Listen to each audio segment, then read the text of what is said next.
사우디 자발적 감산 연장. 사우디는 하루 100만 배럴의 자발적 감축을 9월 한 달 더 연장할 예정입니다. 그와 함께 상황에 따라 감산이 계속 연장될 수도 혹은 더 추가로 감산할 수도 있다고 덧붙였습니다. 더 많은 감산이라는 강한 표현을 쓰는 걸로 봐서 사우디는 현재 쇼팅 세력을 시장에서 쫓아내는데 집중 중인 것 같습니다. 러시아도 하루 30만 배럴 자발적 감산을 연장한다고 발표했습니다. 7월 4주간의 해상을 통한 러시아 원유 수출은 5월 중순에 피크를 찍은 후 1월 초 이후 최저치로 떨어졌습니다. 러시아의 우랄 원유 가격이 가격 상한선에도 불구하고 작년 여름 가격으로 올라왔습니다. 아시아의 석유 수입량은 7월에 역대 최고치를 기록했습니다. 중국의 수요가 서서히 회복 중이고 세계에서 인구가 가장 많은 인도도 앞으로 석유 시장에서 중요한 역할을 할 것 같습니다. 석유 수요는 코비드 기간에 역대 여러 경제 위기 상황과 대비해서도 제일 큰 충격을 받았습니다. 하지만 이제 서서히 회복 중이고 경기 침체를 당장 기대하는 분위기가 아니라서 수요보다는 공급이 중요할 것 같습니다.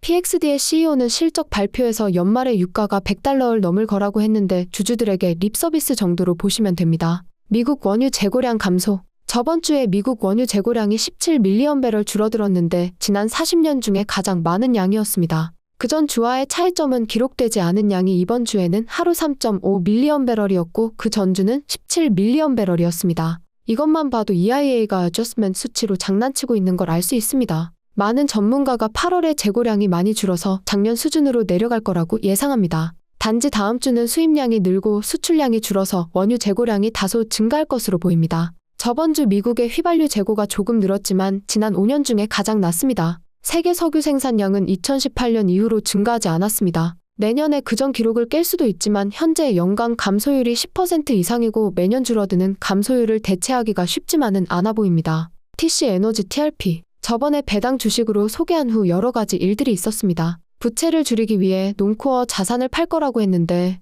코어 자산인 콜롬비아 송유관 지분의 일부를 기대보다 싼 가격이 팔아서 주가가 내렸습니다. 엎친 데 덮친 격으로 콜롬비아 송유관이 사고로 가동이 중단되면서 주가가 더 내려갔고 실적 발표에서 내년에 회사가 천연가스 사업과 리퀴즈 사업으로 분리할 거라는 소식에 폭락했습니다. 회사 분리는 자산 가치를 극대화하기 위한 조치라 평가가 나쁘지는 않았지만 불확실성으로 인한 변동성이었던 것 같습니다. 다행히 자사주 매입도 있었고 내부자들도 많이 구매했다는 소식이 있고 난 뒤 다음 날 주가가 다시 올라왔습니다. 짧은 시간에 너무 많은 일들이 일어났는데 시간이 지나면 지날수록 긍정적인 의견이 늘어나면서 주가가 서서히 회복하고 있습니다. 미드스트림 특성상 부채가 많은데 TRP의 부채 대비 EBITDA 비율을 보면 높기는 하지만 역사적으로 특별히 높다고 보기는 힘듭니다. 그동안 배당은 중단되지 않고 계속 상승했습니다. 매장량이 고갈되는 업스트림 사업과 달리 미드스트림은 앞으로 최소 50년 이상은 사업성 걱정이 크게 없어 보입니다. 여러 가지 리스크도 크지만 8% 근처 배당에서 사는 건 나쁘지 않아 보입니다. TMX 송유관 확장. 지금부터 10월까지 송유관 가동에 앞서 5밀리언 배럴로 라인을 채우기 위해 요청하는 것을 보니 드디어 현실로 다가오는 것 같습니다.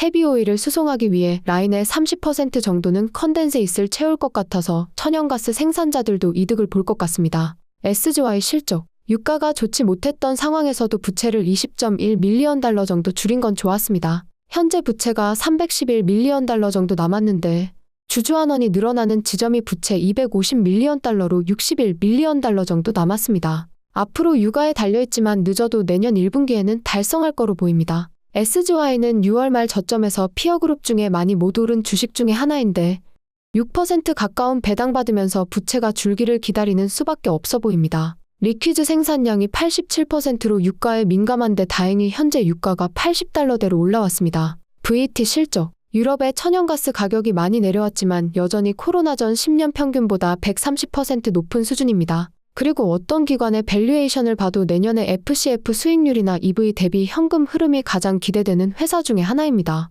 하지만 회사 경영진이 신뢰를 잃었고 자산이 전 세계에 퍼져 있는데 호주의 해양 유전이 제3자 사정으로 3분기까지 가동을 멈추는 등 여러 가지로 산만한 회사입니다. 특히 유럽의 횡재세나 규제 같은 정치적인 리스크가 큰 문제인데 내년의 수치는 여전히 좋기 때문에 투자자들의 컨피던스 회복이 가장 중요할 것 같습니다. 주주환원이 늘어나는 부채 목표가 1빌리언 캐나다 달러인데 이번 분기에 50밀리언 달러 정도 줄이는데 그쳐서 SGY처럼 내년은 돼야 달성 가능할 것 같습니다. 오케이, 거기까지.